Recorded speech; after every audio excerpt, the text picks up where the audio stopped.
History में आपको कांग्रेस के एस्टेब्लिशमेंट पर क्वेश्चंस आएंगे 1885 और आपसे कांग्रेस के बारे में थोड़ा डिटेल पूछा जा सकता है, रीजंस ऑफ एस्टेब्लिशमेंट पूछा जा सकता है। दूसरा, कांग्रेस के एस्टेब्लिशमेंट के बाद जो फ्यूचर में जितने भी मूवमेंट्स होते हैं उसका इम्पैक्ट पूछा जा सकता है। सो कांग्रेस के रोल पर क्वेश्चन आएगा, what was the role, reason क्या था इसके एस्टेब्लिशमेंट का। A.O. ह्यूम एक पर्सन का नाम आता है हिस्ट्री में, ब्रिटिश ऑफिसर का, तो ये नाम याद रखेंगे, A.O. ह्यूम। इनको जाना जाता है कांग्रेस के एस्टेब्लिशमेंट के पीछे, इनको ही माना जाता है।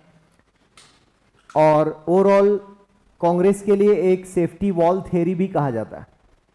ओके, सेफ्टी वॉल ये था कि पब्लिक में जो गुस्सा था या अनरेस्ट, उसको एब्जॉर्ब करने के लिए कांग्रेस को एक प्लेटफॉर्म माना गया कि सारा गुस्सा यहाँ जाएगा और यहाँ से आगे ब्रिटिशर्स के पास या ब्रिटिश गवर्नमेंट के पास।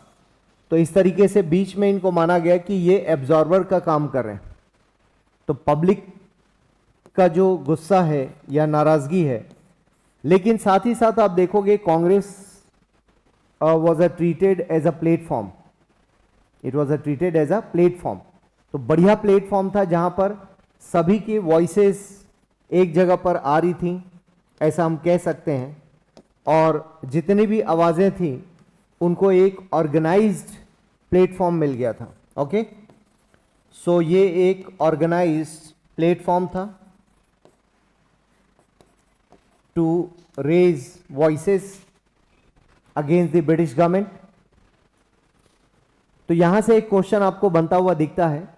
और इसके बाद जो एक एक्ट आता है जो आप लोगों ने लिखा 1892 का, राइट, उसके बारे में हम लोग बातचीत करते हैं। तो यहां तक आप देखेंगे एक माइलस्टोन अभी आपका था 1857 का, सेकेंड माइलस्टोन 1885 का। तो ये सारे माइलस्टोन्स हैं और हिस्ट्री को रटना नहीं है, हिस्ट्री को अंडरस्टैंड करना है, इंपॉर्टेंस ऑफ दैट इवेंट। तो इवेंट्स बहुत सारे मिलेंगे आपको, बट आपको ये देखना है कि what was the role of that event, और इवेंट के डिटेल्स में जाओ, रटो मत। 1885 रटना नहीं है, रटोगे तो आपको नहीं समझ में आएगा, बोरिंग होगी, हिस्ट्री पढ़ने में बोरियत होगी और फाइनली आपको नींद आने लगेगी। तो बेटर है समझो कि उस टाइम पीरियड में उसका रोल क्या था। अभी काफी कुछ डिटेल आप लिख रहे हैं मेरे साथ बैकग्राउंड के तौर पर, मैं हिस्ट्री नहीं पढ़ा रहा हूं, लेकिन जस्ट पॉलिटी में जितना मुझे चाहिए उतना मैं आपको करा रहा हूं ताकि आपकी अंडरस्टैंडिंग बनी रहे और लॉन्ग रन में आपको वो सारी चीजें पॉजिटिवली समझ में आ जाए कि जब आप पढ़ो कि हाँ उस वक्त माहौल क्या चल रहा था, 1892 का एक्ट क्यों आया। हर एक्ट के पीछे एक बैकग्राउंड आपको मिलेगा, क्लियर है कि उसको क्यों लाया, उसकी जरूरत क्यों पड़ी, उस वक्त सर्कमस्टांसेस क्या थे। तो ऐसे ऐसे जब आप पढ़ना शुरू करोगे तो आप इसको रटोगे नहीं बल्कि समझोगे और नॉर्मली आपको नेचुरली वो इवेंट आपको याद रहेगा, क्लियर है। और हिस्ट्री काफी मजेदार है, जब हिस्ट्री आप पढ़ते हो तो इसलिए ना पढ़ो कि इवेंट्स को रटना है, बल्कि इसलिए पढ़ो कि उसका आज की डेट में उसकी रेलेवेंसी क्या है, रिलेट कैसे करना, ठीक है। और उस टाइम पे ये हुआ था इसलिए ऐसा हुआ, वो रीजन आपको पता चलता। लिखिए, the Indian councils act of 1892। हाँ, yes, the Indian councils act of 1892। ये नहीं लिखा ना ये वाला एक्ट, हाँ लिखेगा, this act achieved 3 things.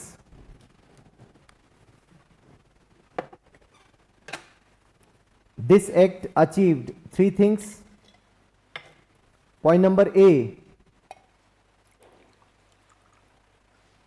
it increased the number of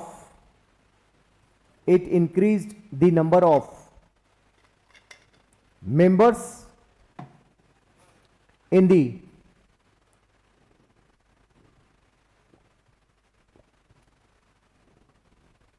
central and provincial council It increased the number of members in the central and provincial council. Point number B, introduce the election systems partially. Introduce the election system partially. And point number C, it enlarged the functions of the councils. अब इसके acts लिख लीजिए. अब para change करके लिखेंगे features या इसके जो प्रोविजंस थे. It increased the number of additional non-official members. It increased the number of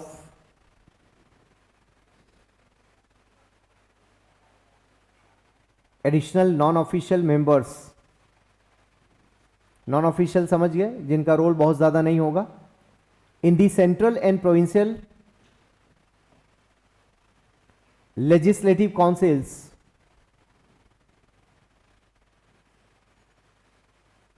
comma,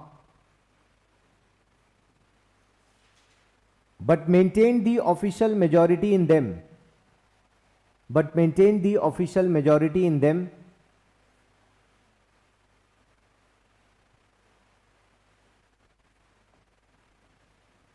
तो लेजिस्लेटिव काउंसिल का मतलब हुआ कि पार्लियामेंट और विधानसभा, ऐसे आप समझ सकते हो, है ना, सेंटर और प्रोविंस दोनों में.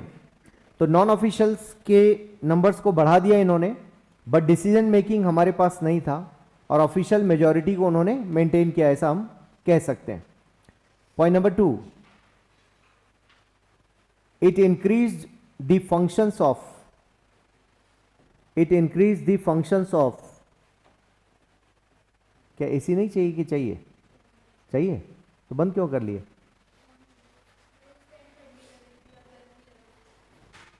हाँ, ये मौसम ऐसे ही है, बारिश हो नहीं रही है, सारे पाप जो बारिश जल्दी हो गई थी इस बार, तो लगा कि मॉनसून आ ही गया, आ तो गया है, बट समहाउ नाराज होके बैठा है किसी कॉर्नर में.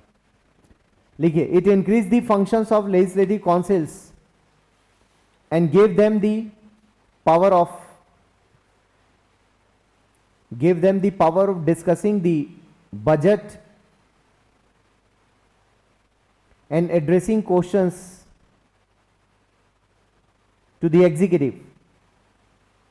Discussing the budget and addressing questions to the executive.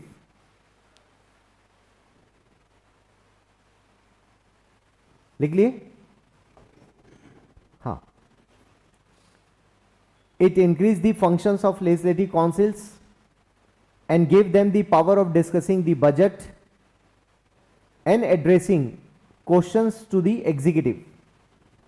Now see the process of budget, कि जब भी बजट की बात करते हो, अब यहां पर क्या हो रहा है, इनको एक्स्ट्रा पावर कैसे मिल रहा है? Legislature and executive. बजट क्या होता है? अक्सर बजट प्रपोज्ड बाय और presented by, presented is the right word, presented by executive. तो बजट यहां प्रेजेंट होगा लेजिस्लेचर में. जब बजट पास होगा तो हम क्या बोलेंगे? Budget passed by what? Legislature. Clear है? पार्लियामेंट पास करता है ना बजट, ठीक है. अब पार्लियामेंट के पास करने के दौरान जो क्वेश्चंस होते हैं वो क्वेश्चन एग्जीक्यूटिव से पूछे जाते हैं कि भाई साहब आपने 10,000 करोड़ मांगा है, क्यों मांगा है? क्योंकि खर्च करने वाली बॉडी कौन है? एग्जीक्यूटिव. तो खर्च ये लोग करेंगे, इसलिए बजट प्रेजेंट भी यही करते हैं और पास करने की रिस्पॉन्सिबिलिटी लेजिस्लेटिव टीम की है. ये पार्लियामेंट है, बट पास ये लोग कराते हैं, जो एग्जीक्यूटिव के मेंबर्स हैं वो पास कराते हैं, जैसे मोदी जी एंड टीम. तो वो बजट बनाएंगे, बजट बना के, because they are also the members of legislature, वो लोग पार्लियामेंट के भी मेंबर्स है ना, कल हमने देखा था।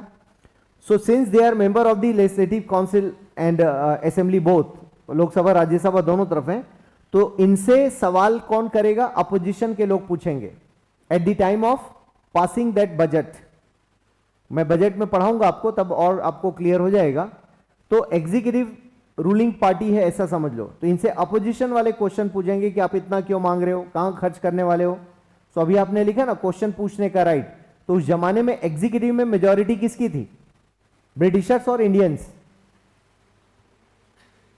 क्या होना चाहिए उस टाइम पे, जो टाइम आप लिख रहे हो?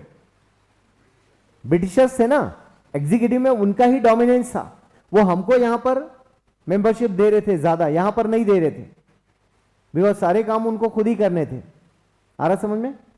वो गवर्नमेंट है ना उस वक्त, तो गवर्नमेंट में हमें पार्टिसिपेशन नहीं दे रहे हैं, वो हमें यहां पार्टिसिपेशन दे रहे हैं। उसमें भी दो पार्ट है यहां पर, एक को क्या बोल रहे हैं वो लोग? Official and non official. तो ऑफिशियल में वो खुद है, ठीक है, और नॉन ऑफिशियल में इंडियंस को रखा है, जहां पर पावर नहीं है आपके पास, नंबर ज्यादा है बट पावर नहीं। कुछ समझ में आ रहा है? कॉन्सेप्ट रटना नहीं है, समझो, रटोगे तो याद नहीं रहेगा। तो दो बॉडीज हैं, लेजिस्लेटिव एंड एग्जीक्यूटिव। तो अब यहां पर इन्होंने क्या किया कि जो बजट है वो ये प्रेजेंट करेंगे, बट क्वेश्चन पूछने का राइट। तो क्वेश्चन कौन पूछेगा? यहां इंडियंस बैठे हैं, यहां इसमें इंडियंस बैठे हैं, तो इंडियंस को राइट मिला कि आप इनसे क्वेश्चन पूछ सकते हो। कुछ क्लियर हो रहा है? ठीक है, यहां बैठे ना, नॉन ऑफिशियल में इंडियंस बैठे हैं, तो एक तरह से इंडियंस को राइट मिला कि आप क्वेश्चन पूछ सकते हो इनसे। तो हम धीरे धीरे किधर जा रहे हैं?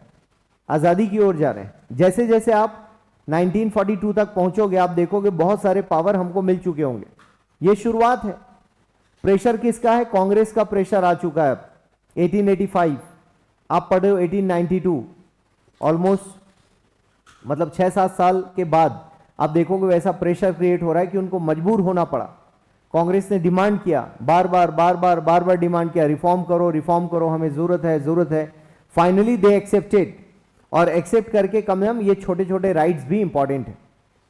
और बाद में जाके गांधी जी तो बाद में आते हैं, तो गांधी जी जब मना करते हैं कि आप पॉलिटिकली एक्टिव क्यों हो रहे हो, तब गांधी जी को ये लोग रिप्लाई करते हैं, कांग्रेस वाले, वो बताते हैं कि साहब हमको ऐसे ही जाके इनका विरोध करना है अंदर, हमें पॉलिटिक्स में नहीं जाना है, हमें वो नेतागिरी नहीं चाहिए, हमें नेता बनकर खुश नहीं होना है, बट इंपॉर्टेंट ये है कि हमें अंदर जाके अपोज करना है पार्लियामेंट में, इसलिए हम वहां जाना चाहते हैं।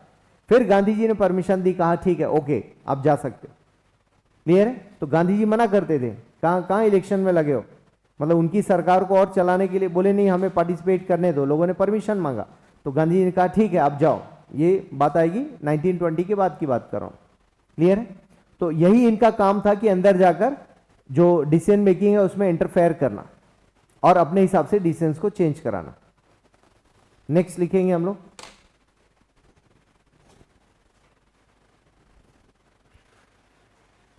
Next point, it provided for the nomination of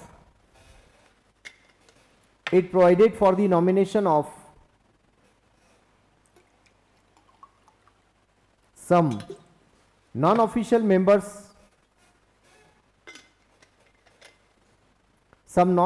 members of the, point number A, Central Legislative Council,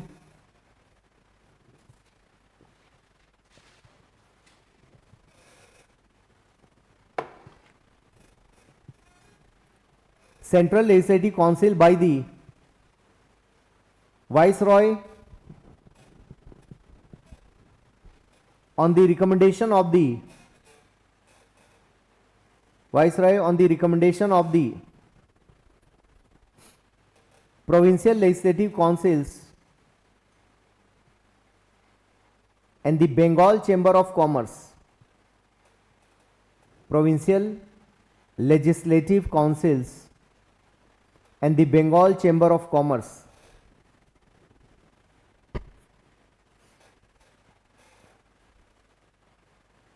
Point number B, that of the provincial legislative councils,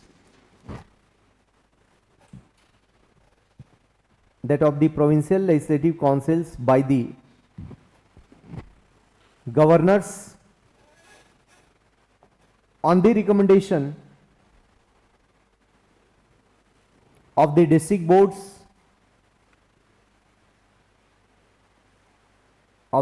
boards comma municipalities comma universities comma trade associations, zamindars and chambers. Trade associations comma zamindars and chambers, ठीक है। Chambers का मतलब जो business groups के club वगैरह होते हैं उनको कहा गया बेसिकली। ये क्या है आपने जो लिखा पॉइंट, ये विधान परिषद, जैसे स्टेट में मिलेगा हमको राज्यसभा सेंटर में है, विधान परिषद स्टेट में होते हैं, हमारे स्टेट में नहीं है। तो आप देखेंगे नॉमिनेशन से लोगों को लाया जाता है, ये नॉमिनेशन वाला पॉइंट आप लोगों ने लिखा है, क्लियर है। तो उनको राइट्स मिले नॉमिनेशन से लोगों को लाने के, और नॉन ऑफिशियल मेंबर्स को लाया गया यहां पर। Change the para and then write down the act made a limited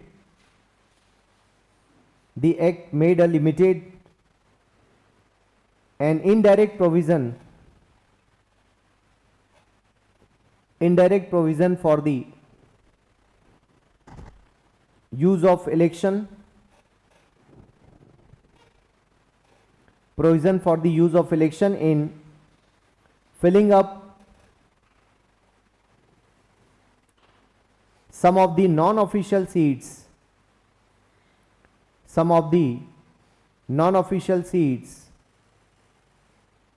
both in the central and provincial legislative councils,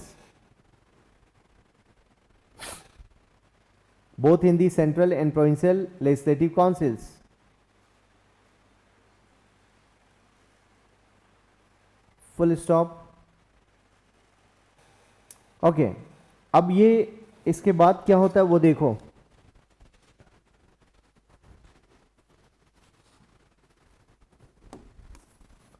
now क्या आएगा टाइम पीरियड 1905।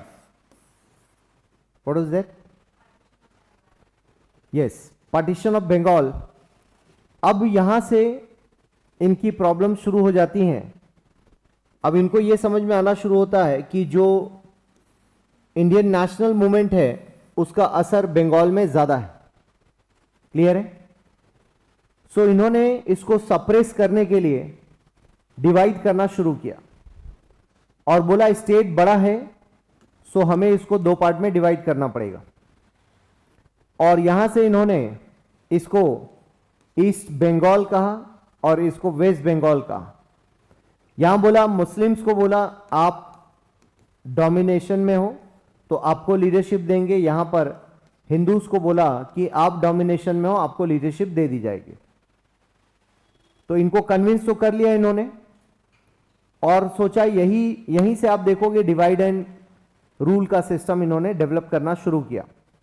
बोला स्टेट बड़ा है, एडमिनिस्ट्रेटिव चैलेंजेस आ रहे हैं, but the real reason was कि यहां से आप देखोगे जो नेशनल मूवमेंट को लेकर काम करना शुरू कर दिया और बंगाल काफी एक्टिव था वो टाइम पीरियड और आज का टाइम पीरियड आप देखोगे बहुत आपको डिफरेंस नहीं मिलेगा।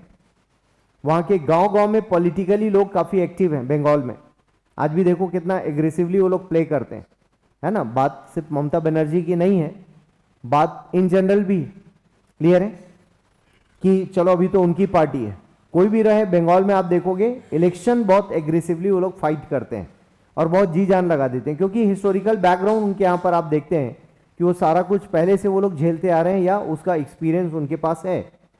तो अब यहाँ पर ये कन्विंस हो गए, इनको सेपरेट कर दिया, इनको लगा कि बात ठीक हो रही है, इनको भी लगा कि बात ठीक हो रही है और ये कन्विंस हो गए। लेकिन कांग्रेस कन्विंस नहीं हुई और यहीं पर आप देखोगे बंग भंग आंदोलन चलाया गया, हिंदी में उसको बंग भंग कहा गया, ठीक है।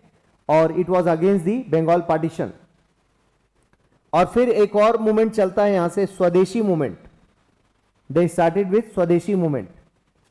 स्वदेशी मूवमेंट बेसिकली था क्या कि यहां से इन्होंने विदेशी कपड़ों की होली जलाई, जो भी फॉरेन गुड्स थे उनको खत्म किया और बोला कि हमें एजुकेशन भी स्वदेशी चाहिए। So they started their own schools and colleges. उस वक्त सुभाष चंद्र बोस जी भी कॉलेज खोलते हैं, पढ़ाते हैं, टीचर बनते हैं, और इन सब ने स्टार्ट किया। अब यहीं पर आप देखोगे कि इंडियन नेशनल कांग्रेस में दो तरह की आइडियोलॉजी काम करने लगी थी।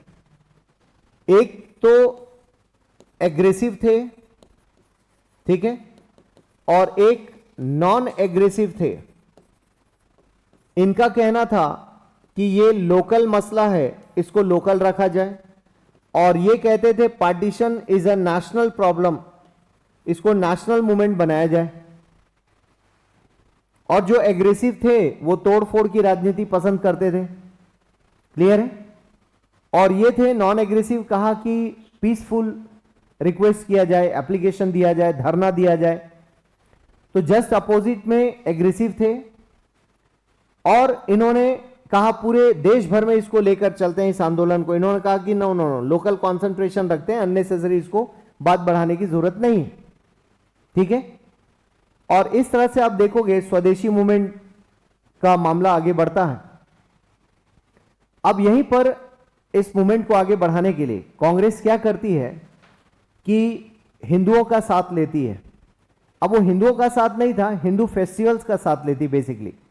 जैसे गणेश चतुर्थी बहुत बढ़िया से सेलिब्रेट किया जाने लगा, और इसमें जो रोल पार्टिसिपेट करते हैं वो तिलक साहब करते हैं, बाल गंगाधर तिलक। और जो गणेश चतुर्थी वो बेसिकली महाराष्ट्र का फेस्टिवल ज्यादा रहा है, एक तरह से आप देखोगे तो वो सेलिब्रेट भी करते हैं, इधर भी सेलिब्रेशन होता है भीड़ इकट्ठी करने के लिए। काली माँ की पूजा का फेस्टिवल, तो उसमें भीड़ इकट्ठी की गई, राखी बांधी गई एक दूसरे को ताकि हम भाईचारा शो कर सकें। इन सब का कंक्लूजन ये निकलता है कि ये सब हिंदू फेस्टिवल्स हैं, और अंग्रेजों ने इनको भड़का दिया, मुस्लिम्स को भड़का दिया, कहा कि ये तो सब हिंदू वो वाला मामला है, तुम्हें अपना कुछ करना चाहिए। Congress basically belongs to Hindus. और यहां से 1906 में आप देखोगे formation of Muslim League. Clear है? एनर्जी कहां से मिली? सीडिंग कहां से हो रही है? सीडिंग हो रही है पार्टीशन से। हिंदू मुस्लिम आइडियोलॉजी अलग अलग कर दिया और बोला कि देखो ये हिंदुओं की पार्टी है कांग्रेस, आपको अपना अलग से कुछ ऑर्गेनाइजेशन चाहिए। तो ये सोने पे सुहागा था बंगाल पार्टीशन के बाद। क्लियर है? सोसाइटी को डैमेज करने के लिए। And that was the seeding towards communalism, सांप्रदायिकता। सोसाइटी जस्टिस में एक टॉपिक छोड़ा है मैंने, कम्युनलिज्म, पढ़ाऊंगा उसको आगे। उसके बीज यहां से बो दिए गए। आ रहे समझ में? और यही चीज आगे बढ़ते बढ़ते आप फाइनली देखोगे इंडिया पाकिस्तान बढ़ जाते हैं 1942 में, 47 में फाइनली अलग हो गए। क्लियर है? तो ये सीडिंग यहां से हो गई थी कम्युनलिज्म की, और बोला आपको अलग चाहिए। और इसके बाद 1907 में सूरत कॉन्फ्रेंस होता है कांग्रेस का। They finally splitted into two parts, और कांग्रेस दो भागों में डिवाइड हो जाती है। और एक को हमने क्या कहा? मॉडरेट, और दूसरे को एक्सट्रीमिस्ट का। गरम दल नरम दल यहीं से निकल कर आते हैं। जो बेस मैंने यहां बताया था वही बेस ऑफिशियली अलग हो गया। क्लियर है? एक्सट्रीमिस्ट एंड मॉडरेटर, गरम दल नरम दल में डिवाइड हो गए। गरम दल चाहते थे कि बिना तोड़फोड़ के कुछ हो नहीं सकता, मार काट मचानी जरूरी है ताकि हम इनको भगा सके। और जो सॉफ्ट नेचर के थे मॉडरेट्स, उन्होंने माना कि नो, इतना एग्रेसिव जाने की जरूरत नहीं है, इट इज नॉट रिक्वायर्ड, हमें सॉफ्ट तरीके से काम करना चाहिए। आप देखेंगे आपको प्रीलिम्स में क्वेश्चंस आए हुए हैं कि मॉडरेट्स कौन थे और एक्सट्रीमिस्ट कौन थे। आपको नाम रटना पड़ेगा, याद करना पड़ेगा, आपके हिस्ट्री वाले नोट्स में मिलेगा या टीचर आपको पढ़ाएंगे कौन कौन थे कौन कौन नहीं थे। यह क्वेश्चन भी आता है कांग्रेस का स्प्लिट कहां हुआ, तो सूरत में हुआ। और यहां से ब्रिटिशर्स खुश हो जाते हैं जो कांग्रेस के अगेंस्ट थे। क्लियर है? लॉर्ड कर्जन खुशी मनाते हुए कहते हैं मुझे पता था कि कांग्रेस का यही हश्र होना। क्लियर है? वो कहते थे मेरी दिली तमन्ना है कि मैं इसको कब्र में दफन कर दूं, बरी कर दूं, ऐसा वो कहते थे कांग्रेस के बारे में। तो उनका ड्रीम सक्सेस हुआ क्योंकि उस टाइम पे वो लॉर्ड कर्जन ही थे। क्लियर है? तो उस बंदे ने ऐसा कांग्रेस के बारे में कहा। अब यहां से 1907 के बाद से लगातार ब्रिटिशर्स इस इरादे में लगे रहे कि किसी तरह से हम देश को तोड़ने में कामयाब हो जाएं, इनको बांट के रखें। डिवाइड एंड रूल का उनका जो फॉर्मूला था वो काम कर रहा था, क्योंकि उनको रास्ते नहीं समझ में आ रहे थे कांग्रेस के एस्टेब्लिशमेंट के बाद। So finally they passed an act, 1909 का एक्ट पास करते हैं, जिसमें उन्होंने सेपरेट इलेक्टोरेट सिस्टम इंट्रोड्यूस किया। Muslims can vote for Muslims, Muslims can vote for Muslims वाला इन्होंने एक्ट पास किया और उस एक्ट ने काम करना शुरू किया। तो आप देख पा रहे हैं हिंदू मुस्लिम यहां से चला आ रहा है। क्लियर है? यहां तक ये चलता जाएगा। तो ये बहुत इंपॉर्टेंट इवेंट्स हैं, इनको आपको ऐसे ही याद रखना। हिस्ट्री में और डिटेल में जाओगे आप, डेट वेट भी है कि स्वदेशी मूवमेंट कब स्टार्ट हुआ, बिल कब पास हुआ, ये सब हिस्ट्री में डेट्स आप याद रखोगे। आई होप क्लियर है यहां तक? ठीक है। अब नेक्स्ट डालिएगा title, the Indian council act of 1909। The Indian council act of 1909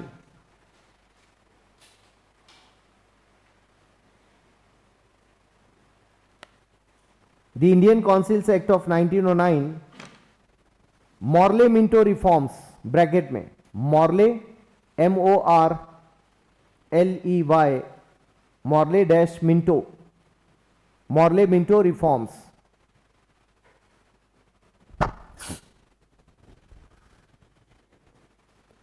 Morley जो थे वो सेक्रेटरी ऑफ स्टेट थे and viceroy Lord Minto.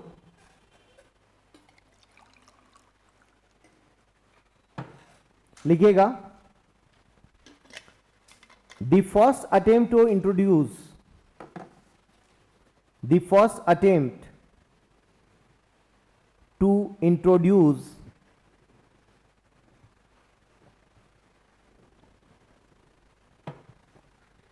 a representative and popular elements, element not elements, representative and popular element was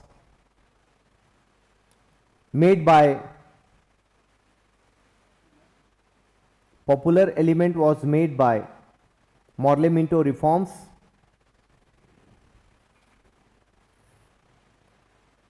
which were implemented by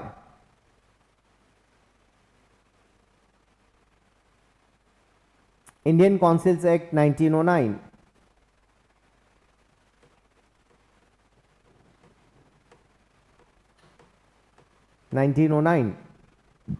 Then next point, by this act the size of legislative councils, the size of legislative councils, comma central as well as provincial, central as well as provincial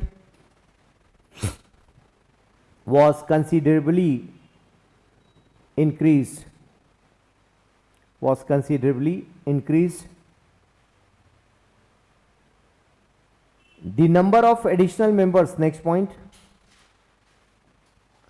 the number of additional members in the Governor General Council, in the Governor General's Council was raised from 16 to 60, 16 to 60.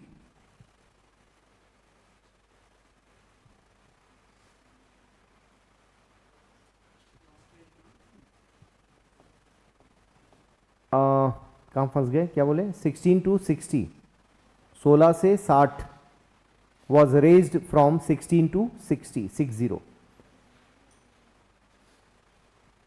By the next point, by the Act of 1909, by the Act of 1909, The powers of the legislative councils, the powers of the legislative councils, comma, both central and provincial, were also enlarged,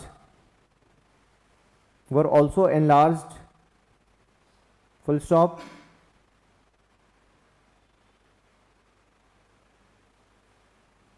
Now the councils were empowered to discuss any matter, ask questions and supplementary questions,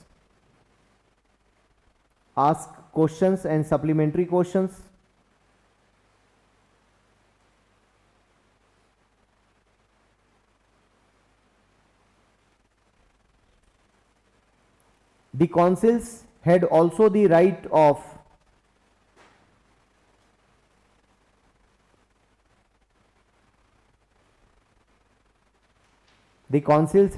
the right of discussing and moving a resolution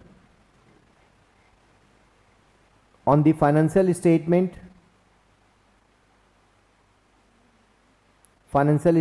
but they were not given the power of voting.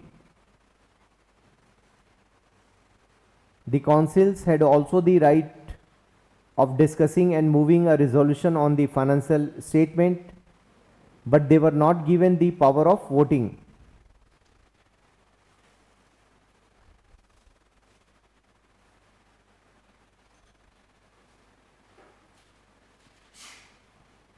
Next, it provided for the first time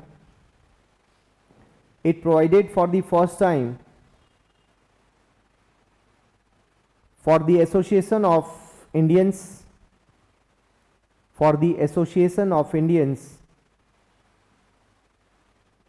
with the executive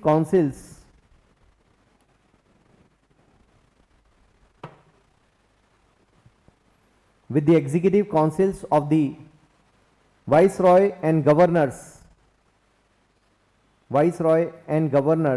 full stop. Satyendra Prasad Sinha became the first Indian to join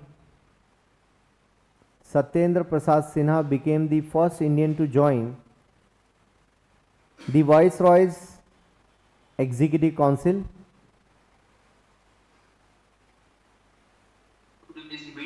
Yeah, I'll repeat. Satyendra Prasad Sinha became the first Indian to join the Viceroy's Executive Council. अब देखो, अब executive council में लेना शुरू किया, ठीक है ना, पहले नहीं ले रहे थे. He was appointed as the law member. Next, it introduced a system of communal representation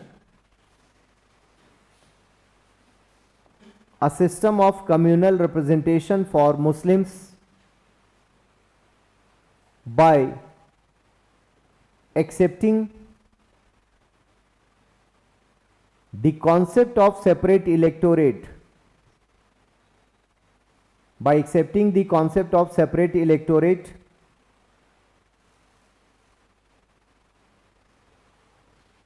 Under this, Muslim members were to be elected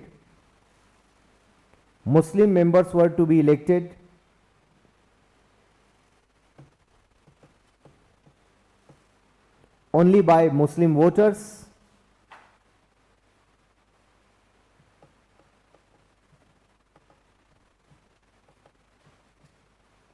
Thus, the act legalized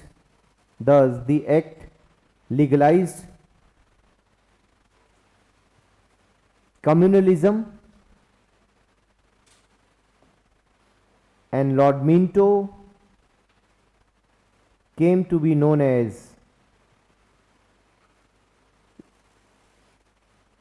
the father of communal electorate. Came to be known as the father of communal electorate.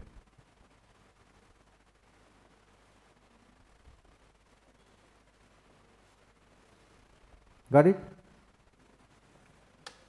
Now see,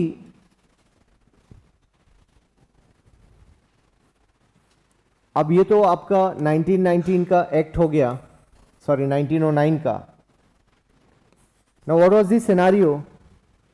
अब इसके बाद major जो 1909 के बाद जो time period आता है, that is 9th January 1915. Gandhi ji India आते हैं, ठीक है ना. तो ये जो टाइम पीरियड है बहुत इंपॉर्टेंट है, और इंडिया में एक इवेंट सेलिब्रेट किया जाता है. क्या है? हाँ, भारतीय प्रवासी दिवस, PBD. कहां सेलिब्रेट किया इस साल? भुवनेश्वर वॉज दी सेंटर, है ना. हर 2 साल में ये इवेंट होगा. एंड इट स्टार्टेड फ्रॉम, किस ईयर से चालू किया था? 2003. ये थोड़ा सा करंट में याद रखेंगे आप लोग. And on the recommendation of LM Singhvi committee, LM Singhvi committee established by the Atal Bihari Vajpayee ji government. उन्होंने एस्टेब्लिश किया था. इंडियन जो बाहर में रह रहे हैं, इंडियंस हमारे प्रवासी, उनका कंट्रीब्यूशन हमें कैसे लेना है उसके बारे में उन्होंने एक कमेटी एस्टेब्लिश किया कि उनका कंट्रीब्यूशन उनको भारत से जोड़ना है. ठीक है, वो तार कैसे जुड़ेंगे. और इसी एक पूरे चैप्टर पर आपका इंडियन डायस्पोरा नाम का टॉपिक है. वो इंडियन डायस्पोरा किस पेपर में है? IR में डाला गया. पेपर 2 में, IR में इंडियन डायस्पोरा. तब आपको ये कनेक्शन याद रखना है कि गांधी जी के नाम से वो कनेक्शन है. इट स्टार्टेड इन 2003 और लास्ट PBD हमारा भुवनेश्वर में होता है. अब अगला जो भी होगा वो 25, 6 और 7 में होगा मेरे ख्याल से. 6 में नहीं होगा, 7 में होगा. 2 साल में एक बार हो रहा है. तो अगला जहां भी होगा आपको पता लग जाएगा अखबारों के माध्यम से. इस साल मेंस में एक्सपेक्टेड है क्वेश्चन. अभी जो मेंस होगा उसमें PBD से रिलेटेड या प्रवासी भारतीय या फिर उनके कंट्रीब्यूशन से रिलेटेड कोई भी क्वेश्चन आ सकता है. करंट में ऐसे आपको विजुलाइज करना पड़ता है कि हाँ इस तरह के कोई क्वेश्चंस पूछे जा सकते हैं. Is it clear? ठीक है. तो अब गांधी जी जब भारत आते हैं तो उनको सिनारियो दिखता है. आप गए थे, 22 साल वहां रहकर आए. अब्दुल्ला एंड अब्दुल्ला कंपनी का केस लड़ने गए थे. अब्दुल्ला एंड अब्दुल्ला कंपनी, ठीक है. और जब केस लड़ने के दौरान उनको लगा कि कुछ चैलेंजेस हैं वहां पर, उन चैलेंजेस को देखते हुए वो वहीं रुक गए. And he spent his 22 years of life in south Africa. और वहां पर अपार्थाइड पॉलिसी है, रंगभेद नीति. आपको बहुत अच्छे से किस में दिया गया है? NCERT में दिया गया है. क्लियर है? और इस मूवमेंट को तो खत्म नहीं कर पाए, मतलब रंगभेद नीति को खत्म नहीं कर पाए. इसलिए अफ्रीकन्स गांधी जी को बहुत पूछते हैं और बहुत मानते भी हैं वो लोग. तो आप देखेंगे गांधी जी जब भारत लौटते हैं तब ऑलरेडी उन्होंने वर्ल्ड वॉर 1 देख लिया था. ठीक है, उसको, उस सिनेरियो को उन्होंने देखा था. तो गांधी जी जब भारत आते हैं तो इनके पॉलिटिकल एडवाइजर हैं, political Guru Gopal Krishna Gokhale ji. He advised him to visit whole India and look into the society. अब यहां से गांधी जी भारत भ्रमण पर निकलते हैं और वो इंडिया को विजिट करते हैं. आप देखोगे कि एक भारत भ्रमण आपका ट्रेनिंग प्रोग्राम भी है IAS में. वो गांधी जी के उस प्रोग्राम के बेसिस पर रखा गया, उसकी मतलब उसी को मॉडल बनाकर. क्योंकि गांधी जी को भी एडवाइस किया गया था भारत भ्रमण करो, भारत को समझो, भारत को जानो, उसकी गलियों में घूमो. तो आपको भी ऐसे भेजा जाता है. ये बात अलग है, आपको गलियों में नहीं भेजा जाता, आपको बाई फ्लाइट भेजा जाता है, आपको लेने के लिए सब सायरन वाली गाड़ियां आती, स्पेशल वीआईपी ट्रीटमेंट होता है आपका, तो गलियों में नहीं घूमना पड़ता आपको जब आईएएस बन जाते हो लवासना में, हाँ, लेकिन स्पेशल ट्रीटमेंट मिलता है भारत भ्रमण में। और कई सारे ग्रुप बना दिए जाते हैं, 10-10, 20-20 एक साथ ब्यूरोक्रेट्स को अलग अलग जगह पर, कम से कम 20 या 25 पॉइंट्स होते हैं जहां आपको जाना होता है, लर्न करके आना होता है कि भारत कैसे काम करता है, भारत दिखता कैसे। आर्मी का अटैचमेंट होगा, मे बी किसी एयरपोर्ट में आपको भेज दिया जाएगा, किसी बंदरगाह पर भेज दिया जाएगा, बॉर्डर में भेज दिया जाएगा, ऐसे सब जगह एक्सपीरियंस करके आना होता है कि चल क्या रहा। तो आप देखेंगे कि गांधी जी जब आते हैं तो उनको समझ में आया कि चैलेंजेस तो हैं, और सबसे पहले उनको घूमने के दौरान चंपारण से या बिहार का एक आदमी राजकुमार शुक्ला मिलता, और वो एक रियल प्रॉब्लम शेयर करता है चंपारण के बारे में। हमारे इधर राजीव वाला चंपारण, उधर बिहार वाला है ना, उधर भी है इधर भी है चंपारण। तो बोले वहां पर 3 कठिया सिस्टम चलता, क्लियर है। तो काठा या कठिया छत्तीसगढ़ में भी इस्तेमाल होता है, पता है आप लोग को, कभी सुना है? नहीं जानते। एक्चुअली लकड़ी का एक बॉक्स बना होता है, तो पहले मेजरमेंट के लिए बहुत स्टैंडर्ड कोई चीज नहीं हुआ करती थी, तो वो मेजरमेंट है। तो 3 कठिया सिस्टम मतलब अपने खेतों के 3 हिस्से में आपको नील की खेती करनी थी उस एरिया में, उससे सॉइल की फर्टिलिटी खराब हो रही थी, तो वो उस एवज में मुआवजा वगैरह मांग रहे थे वहां के किसान। तो गांधी जी ने सबसे पहले उन्हीं का मुद्दा उठाया और सबसे पहले सत्याग्रह पर काम किया। तो पहला सत्याग्रह वहीं का था, सत्य आग्रह।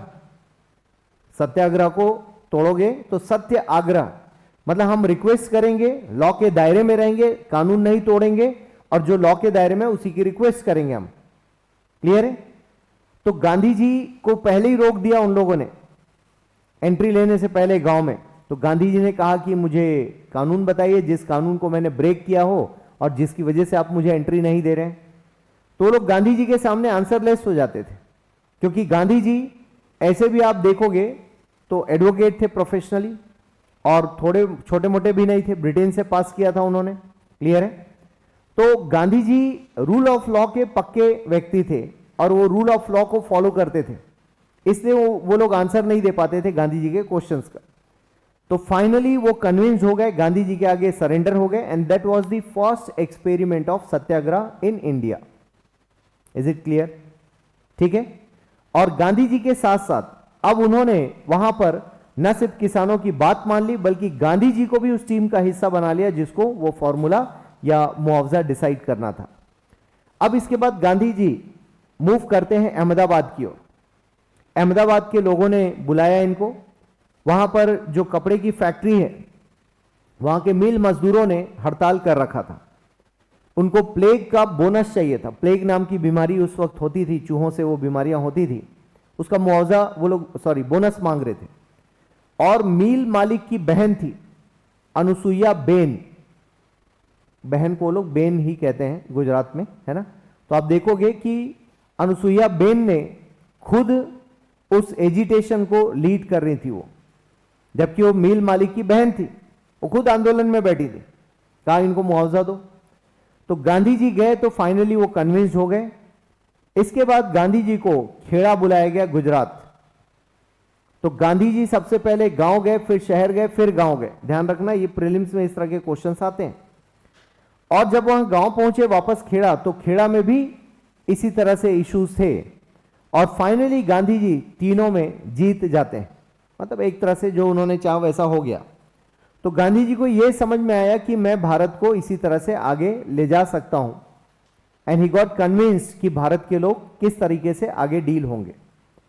अब यहां से ये 1917 की बात है। अब इसके ठीक पहले आप देखोगे 16 में तो लखनऊ में कॉन्फ्रेंस होता है कांग्रेस का, 1916, और इसमें कांग्रेस के जो 2 पार्ट थे वो एक हो गए, और वो कौन कौन है? एक्सट्रीमिस्ट और मॉडरेट्स, इन दोनों के बीच दोस्ती हो गई। और न सिर्फ इन दोनों के बीच दोस्ती हुई, बल्कि एक तरह से हिंदू मुस्लिम यूनिटी के लिए भी इसको जाना गया। अंबिका चरण मजूमदार लखनऊ के हेड थे, कांग्रेस चेयरपर्सन, मतलब उस कॉन्फ्रेंस के चेयरपर्सन थे अंबिका चरण मजूमदार 16 में। और यहां से कांग्रेस का जो 1907 का स्प्लिट था वो खत्म होता। क्लियर है? And they both get united, हिंदू मुस्लिम एकता के लिए भी जाना गया 17 में। फिर 16 में ही आप देखेंगे होम रूल आंदोलन की शुरुआत होती, और ये दो पार्ट में डिवाइडेड था, एक एनी बेसेंट का था और एक तिलक साहब का था। इसी बीच तिलक साहब को जेल हो जाती, अंग्रेज गिरफ्तार कर लेते हैं, और गिरफ्तार तो एनी बेसेंट को भी किया, और एनी बेसेंट को रिहा कराने के लिए, उनको आजाद कराने के लिए सिग्नेचर कैंपेन चलाया गया। तो प्रीलिम्स में क्वेश्चन आता है सिग्नेचर कैंपेन किसके लिए चलाया था, तो वो एनी बेसेंट याद रखेंगे आप। क्लियर है? Annie Besant, home rule movement, दो लोग थे, एक मुंबई था और एक रेस्ट ऑफ महाराष्ट्र, ऐसा था, अलग अलग था, दो एरिया था। तो उसको एक बार चेक करेंगे आप, जब हिस्ट्री में आप पढ़ोगे तो किसका एरिया, एनी बेसेंट का कौन सा था और तिलक साहब का कौन सा एरिया था। ठीक है? अब आप देखेंगे ये सारे इवेंट ईयरली हो रहे हैं, ईयर वाइज होते चल रहे हैं। 17 में हमने देखा, इसके बाद रॉलेट एक्ट की बारी आती है। एक ऐसा एक्ट पास करने जा रही थी ब्रिटिश गवर्नमेंट जिसमें आपको बिना वारंट के अरेस्ट किया जाएगा, आपको बेल भी नहीं मिलेगी, मजिस्ट्रेट के सामने भी नहीं ले जाया जाएगा। जबकि आज का कानून क्या है कि जब आप अरेस्ट होते हैं तो you will be presented before the magistrate, और वो आपको क्या करेगा, विद बॉडी देखेगा कि ये है या नहीं बंदा। क्लियर है? तो 24 आवर्स आपको अरेस्ट करने के विद इन 24 आवर्स प्रेजेंट करना होता जज के सामने। तो जज के सामने प्रेजेंट किए बिना आपको जेल में डाल दिया जाएगा, ऐसा वो कानून था। तो इस कानून का अपोज चालू हुआ, रॉलेट एक्ट, और धीरे धीरे यहां से माहौल बनना शुरू होता। इसी बीच गांधी जी को के ऊपर प्रेशर बना कि नॉन कोऑपरेशन मूवमेंट शुरू किया जाए, असहयोग आंदोलन शुरू किया जाए। और गांधी जी ने नॉन कोऑपरेशन मूवमेंट और खिलाफत मूवमेंट इसको मिक्स कर दिया। खिलाफत का रिलेशन खलीफा से था। टर्की उस वक्त एक प्योर मुस्लिम कंट्री के तौर पर जाना जाता है। अब वो प्योर मुस्लिम कंट्री नहीं है, but it is a mixture of Muslims and Christians. Clear है? इसीलिए ना तो वो यूरोप का पार्ट बन पा रहा है, ना उससे बाहर जा पा रहा है, क्योंकि क्रिश्चियंस भी है वहां पर। क्लियर है? तो अब अभी टर्की न्यूज में भी है। क्यों न्यूज में है? ड्रोन्स की वजह से न्यूज में है, और इंडियंस में अपील भी चल रही है कि उसका विरोध करना है टर्की का, है ना, क्योंकि सबको है कि उसने दिए भी हैं पाकिस्तान को, टर्की ने ड्रोन्स दिए हैं। तो आप देखोगे कि उस जमाने में टर्की में जो खलीफा है वो हेड ऑफ दी स्टेट, उनको ब्रिटिशर्स ने पोस्ट से नीचे उतार दिया था, जिनके खिलाफ इंडियन मुस्लिम्स अपोज कर रहे थे। तो गांधी जी ने देखा यही वो बेस्ट टाइम है जब मुस्लिम्स को हम इंडियन मूवमेंट से जोड़ सकते हैं। तो गांधी जी ने यह सोचा, और उनकी सोच कुछ हद तक ठीक भी थी। हालांकि लोगों ने कहा कि ये जो मुस्लिम्स हैं ये सिर्फ और सिर्फ अपने रीजन तक साथ हैं, बाकी पीछे हट जाएंगे। ऐसा हुआ भी, जैसी खिलाफत मूवमेंट वाला रीजन खत्म हुआ, मुस्लिम पीछे हट गए। लेकिन गांधी जी अपनी जगह सही थे, क्योंकि उस वक्त उनके पास और कोई मैकेनिज्म और कोई साधन नहीं था जब वो मुस्लिम्स को साथ ला सके। हालांकि गांधी जी पर यह ब्लेम भी लगता है कि आपने पॉलिटिक्स और रिलीजन को मिला दिया, but he was very much clear. आपको क्वेश्चन भी आया है कि गांधी जी क्या सेक्युलर थे यहां पर, या उनका जो सेक्युलर वाला प्रिंसिपल है वो खराब हो गया। धर्म और, क्योंकि रिलीजन और पॉलिटिक्स मिलना नहीं चाहिए, तभी सेक्युलरिज्म कहलाएगा। बट गांधी जी का एफर्ट कुछ और था, वो क्लियर थे अपने थॉट्स में कि मैं धर्म का इस्तेमाल नहीं कर रहा हूं, बल्कि धार्मिक रीजन है उसका इस्तेमाल कर रहा हूं। फिर आप देखते हैं कि जलियांवाला बाग का इंसिडेंट होता। क्लियर है? अमृतसर में जो गोल्डन टेम्पल है उसके पास में ही जलियांवाला बाग है। यदि आप लोग गए हों तो आप देखेंगे कि मेन रोड इस तरह से है, और इधर टेम्पल है जलियांवाला बाग, मतलब सॉरी अमृतसर का, और एक पतली सी ऐसे गली जाती है और पूरा कंपाउंड ऐसे। क्लियर? फोटो में देखेंगे तो आपको दिखेगा। तो ये इतनी सकरी गली है कि दो लोग भी ऐसे ही चल पाते हैं बस। वाकई काफी नैरो है वो। कोई गया है? अच्छा, गए हैं एक। अच्छा, अंदर नहीं गए थे तो ओपन तो होता है, मतलब खैर चलो, अब यूपीएससी कर रहे हो तो देखना चाहिए सब। तो आप देखोगे कि वाकई गली इतनी सकरी है वो पहले से, दोनों साइड वॉल बनी हुई। अब इसमें ये लोग घेर के खड़े हो गए, जनरल डायर और उसके लोग। तो अब लोग निकले कहां से? फायर हुआ तो मारे गए लोग। क्लियर? महिलाएं वहां कुएं में कूद के जान दे दी। वहां एक कुआं है, उसको भी प्रोटेक्ट किया गया है। गोलियों के निशान आज भी आपको दिखते हैं। तो आप देखोगे इस तरह से ये काफी वायलेंट हो गया। अब यहां पर गांधी जी देखते हैं कि ये मामला तो और आगे बढ़ता जा रहा है। फाइनली इस मूवमेंट को आगे ले जाते हैं, नॉन कोऑपरेशन मूवमेंट को। लेकिन एक टाइम ऐसा आता है जब उनको वापस लेना पड़ा, और वो था चौरी चौरा में करीब लगभग 20-22 पुलिस वालों को जलाकर मार दिया गांव वालों ने। फिर गांधी जी ने यहां से विड्रॉ कर लिया, कहा अब हम ये मूवमेंट आगे नहीं ले जा सकते, क्योंकि अभी इंडियंस तैयार नहीं है, they are not prepared for big movement. और गांधी जी ने उसको रोक दिया। हालांकि लोग परेशान हुए क्योंकि तैयारी काफी हो चुकी थी, लोग एग्रेशन में थे, कहा यही मौका है ना, लोहा गर्म है, मारो हथौड़ा, इस तरह से बहुत सारी चीजें चल रही थी। तो अब देश में आप देखेंगे कि यहां से रिवोल्यूशनरी मूवमेंट का टाइम पीरियड शुरू होता है आफ्टर 1920 या 22 आप कह सकते। रिवोल्यूशनरी मूवमेंट का मतलब हुआ जिसमें एग्रेशन होगा, डायरेक्ट रिवोल्यूशन की बात करेंगे, क्रांति की बात करेंगे। और कुछ leaders, young leaders like Bhagat Singh and all, ये सब सामने आते हैं। तो हिस्ट्री में आप पढ़ोगे इनके बारे में। और गवर्नमेंट ऑफ जो ब्रिटिश गवर्नमेंट है वो एक रिफॉर्म के तरफ जाती है ये सब एजिटेशंस देखकर। और 1919 के नाम से गवर्नमेंट ऑफ इंडिया एक्ट आता है, और जिसे इन्होंने इंप्लीमेंट किया लगभग 1921 के आसपास। क्लियर है? तो इस पूरे माहौल में ये जो भी चल रहा है क्योटिक सिचुएशन में, आप देखेंगे कि 1919 का गवर्नमेंट ऑफ इंडिया एक्ट आता है, दैट वाज बिग वन। और यहां से बड़े रिफॉर्म्स करने के लिए कोशिश करती है ब्रिटिश गवर्नमेंट। यहां तक ठीक है? क्लियर है? तो बैकग्राउंड समझते हुए चलो, कनेक्ट करते हुए चलो, यही हिस्ट्री है। हिस्ट्री के अंडरस्टैंडिंग के साथ पॉलिटी कि चल क्या रहा था, क्यों लाया गया 1919 का एक्ट, बैकग्राउंड में क्या था, आगे पीछे क्या था, उसके साथ आप चीजों को देख रहे हो, राइट? सो कल आपकी क्लास नहीं है। Monday will do that 1919, 1935, 1947 act वाला पार्ट आपका फिनिश हो जाएगा मंडे। कल आपकी क्लास ऑफ है, बट अगले सैटरडे से मैं क्लास लूंगा। इस सैटरडे आपका पहले से ऑफ था तो वो ऑफ ही है, राइट? और मंडे हम लोग मिलेंगे। इस बीच आपके पास पढ़ने के लिए सारे एक्ट्स हैं, इनको याद कर सको साथ साथ में तो बेस्ट। जितना ज्यादा याद करोगे उतना ज्यादा कंफर्ट जोन में होगे, आगे लोड बढ़ता जाएगा, सिलेबस का बर्डन बढ़ता जाएगा। और किसी के पास टाइम बच रहा है तो 1 से लेकर 51 तक आर्टिकल्स याद करना शुरू कर दो।